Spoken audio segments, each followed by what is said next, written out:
man we have. It's a suave and perfect gentleman that's been in the industry, both in the field, in and outside, he knows. He's a complete gentleman that you learn from. He's a man and admire because he has so much to give. His name is Folusho Alabi. He's a country lead, Nigeria and Sub-Saharan Africa of the United States Soya Exporting Council. A handsome gentleman, walking majestically. He takes an egg 2 times a day, not 1 time. If he takes one, he has a K-leg. But he has 2 legs, 2 eggs. Sir, you are most welcome. In the person of Mr. Folusho Alabi, please clap for this young man. He has contributed so much in this industry. You are most welcome, sir. Thank you. Ladies and gentlemen, a round of applause for Folusho Adams. Thank you so much. I'm most glad to be in our midst this morning. My name is Folusho Alabi. I'm the country market lead for the U.S. Soybean Export Council, the promoter of U.S. soy. I also have in the house today my colleague and senior friend, Dr. Michael David, who is a program director for the Soy Excellence Center. Dr. Michael, thank you for being here. Thank you so much. All right. I want to start by acknowledging the presence of the representative of the Federal Ministry of Livestock Development that could be here. I also want to recognize the presence of all the representatives of the sub-national government, especially within the Southwest, Oyo, Ogun, Lagos, Osun, and Ekiti. Thank you. And Ondo, thank you for being here. I want to recognize the presence of the National President of the Poultry Association of Nigeria, Chief Sunday Ezebiora, the Director General of the Poultry Association of Nigeria, Dr. Akpa, you are welcome. I want to recognize the Southwest Chairman of the Poultry Association of Nigeria, Reverend Gideon Oluleye.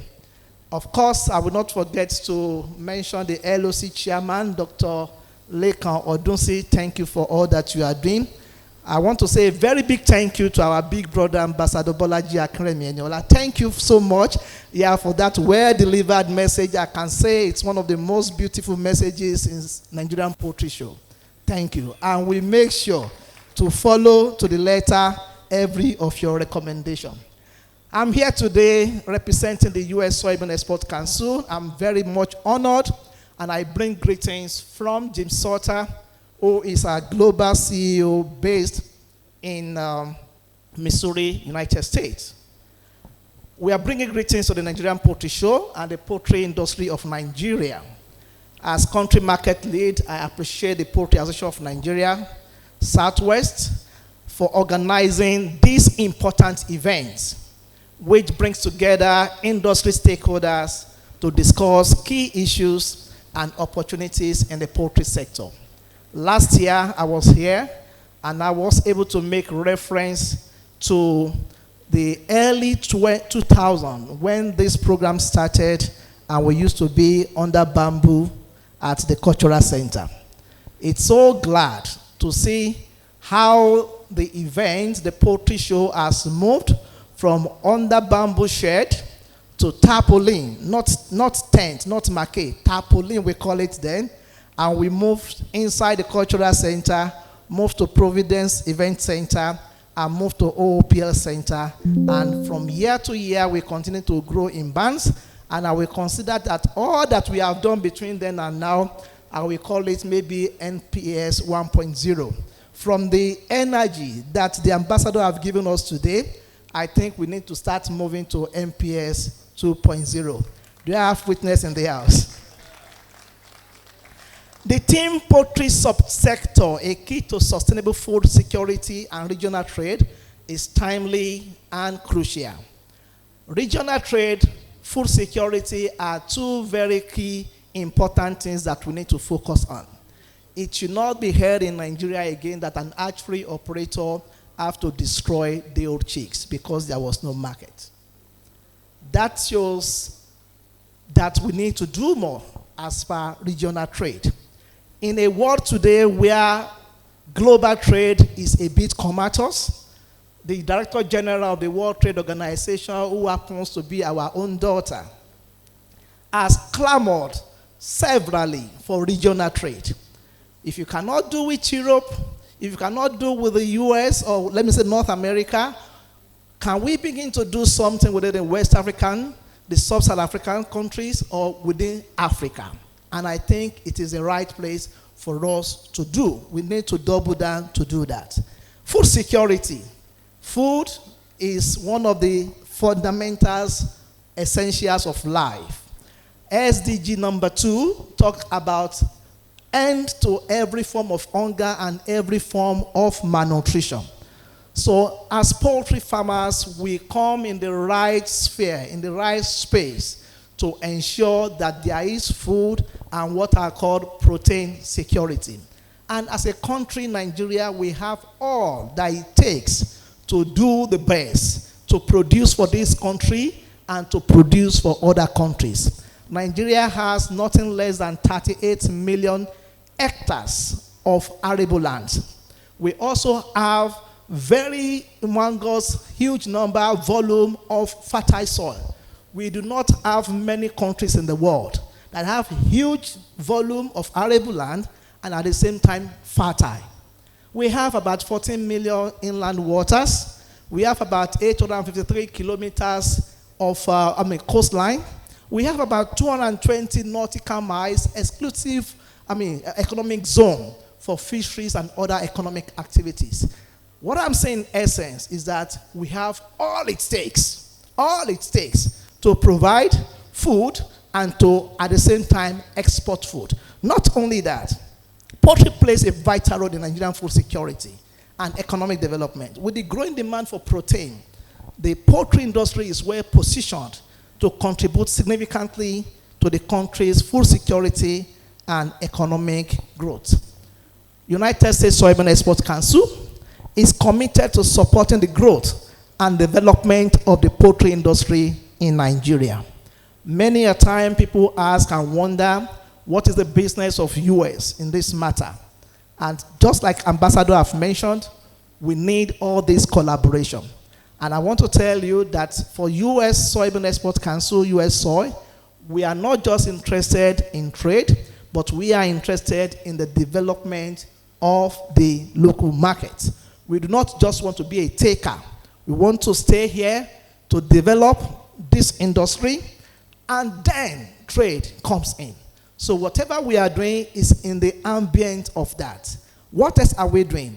We believe in the potential of the poultry sector and are eager to collaborate with poultry farmers, industry associations, and other stakeholders to ensure sustainable growth and development.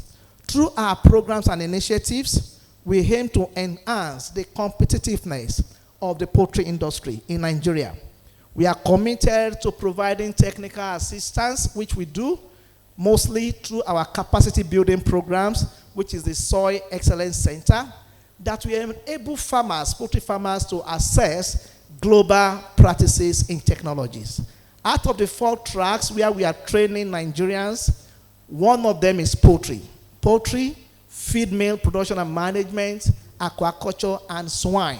And as of today, we have trained about 4,800 Nigerians at no cost to the trainees. And this we hope to continue to do.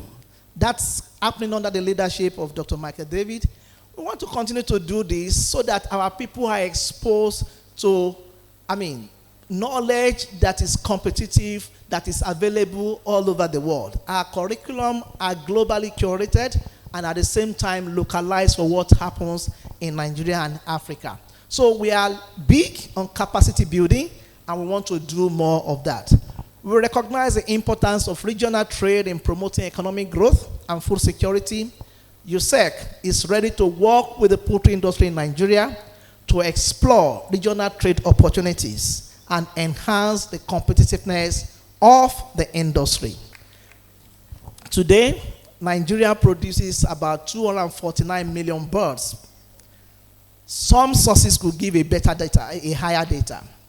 But taken from the same source, Morocco produces about 222 million birds. Nigeria is a country of population of about 236 million people. Morocco is about 37 million people. So 37 million people producing 222 million, 236 million people producing 249 million. You will know that there's an issue of productivity in that regards. So we need to do better and we need to do more.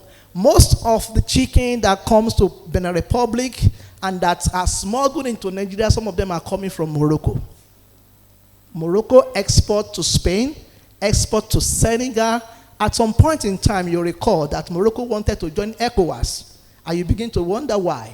It's for economic gains. And these are the opportunities that Nigeria needs to rise and fill, dominate, and maximize the opportunities that exist in those corridors. Thank you so much. Once again, I would like to commend the Poultry Association of Nigeria for organizing this important event. We look forward to continuing our collaboration with the poultry industry in Nigeria and contributing to the growth and development of the sector. Thank you, and God bless.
Somebody described it this way: there's no training of its type on the Nigerian landscape. We train entry to mid-level professionals within the poultry, the aquaculture, and feed sector level. And basically what is the first level, what we call the entrance level, is the self-based hybrid. We call it base. We are done with that. We will see you at the back end. Bring you in. In most cases, we do this training at the IIT in Ibadan. Oh, great. IIT Ibadan. All right, well, thank you so much, yes. Dr. Michael. Thank you. Certainly, you'll be part of the collaboration and the engagement. That's right. That we are going to now have to model and remodel. That's right. By that training has helped, but let's take this one first. We can turn so that we can reflect the. How you doing?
Excellence Center is sponsored by the U.S. Soyabean Export Council.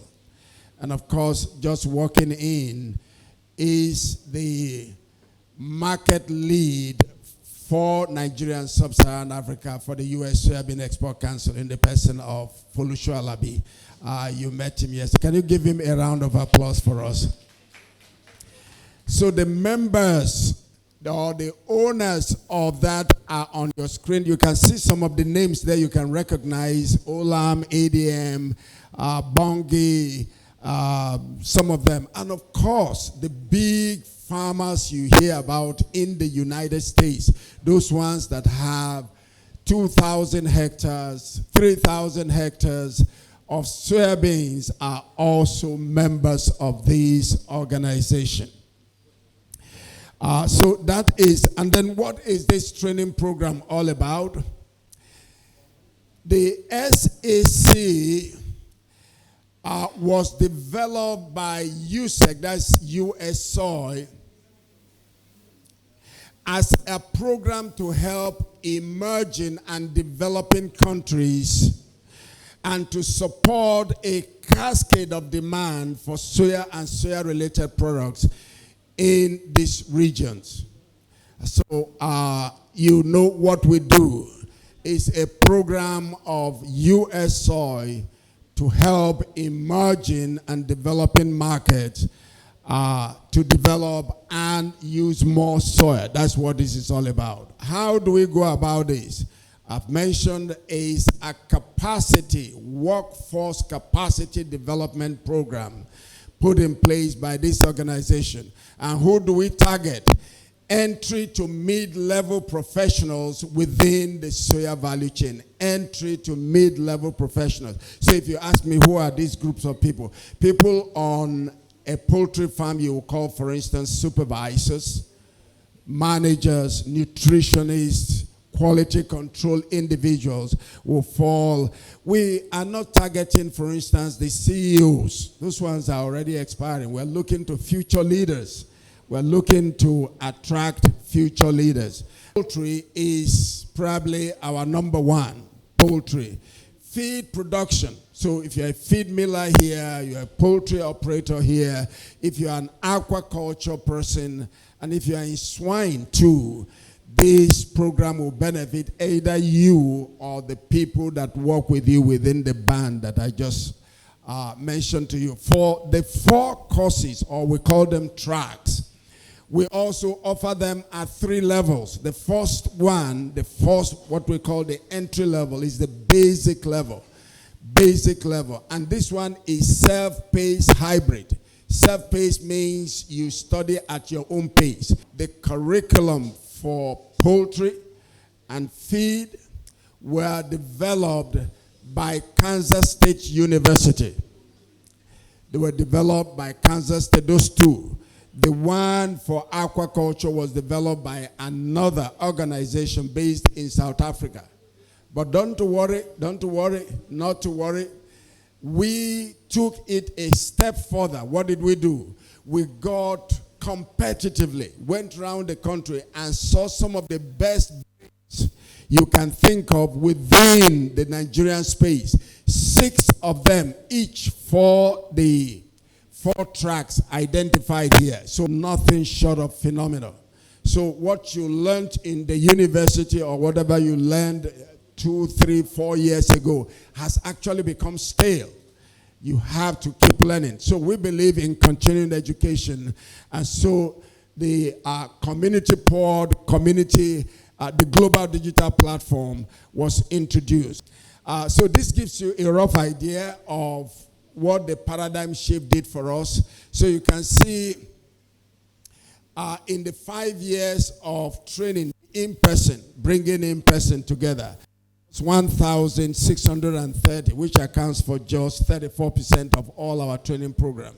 But in 2.5 years, 2.5 years of training via the self-paced hybrid, see the number that we have trained, 3,070, which is 66% of our training programs. You can agree with me that this is really a paradigm shift. I'm almost there, so just stay with me. and will be done. The next will be the statistics. You can see them yourself. To date, close to 5,000 people have been trained. Individual training programs that were organized. 84 courses have been offered over these many years.